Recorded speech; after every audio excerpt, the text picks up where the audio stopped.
Hello and welcome.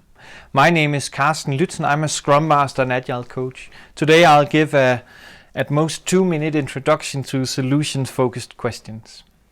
For me, this was really an eye-opener. I'm really good at focusing on the problems and how to create a solution for the problem.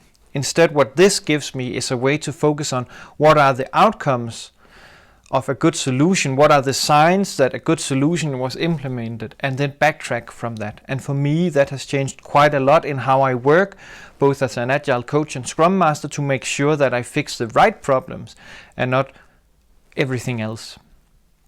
If you like these videos, please subscribe and share.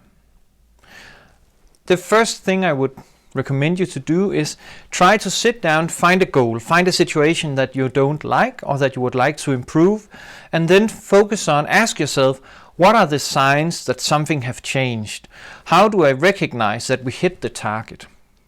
I'm not asking how to hit the target, just how can you recognize that you hit the target? Because in this way we get some awareness around how can we make sure that we found a good solution. And then when we know how did we hit the target, then we can start to backtrack. So what actions led up to that? What were the things that we had to do to actually hit the target? And then we create the right actions and not just the actions that we thought were right.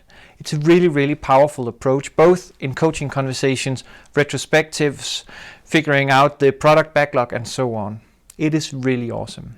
Again, focus on how can we see something had changed, what are the signs, what's better.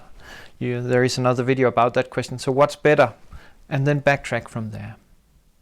And that was actually it. I can really recommend you to find a book, check out some solutions-focused blogs. There are quite a lot of nice material out there. And as always, comments, questions, ideas, and feedback are more than welcome. Have a nice day.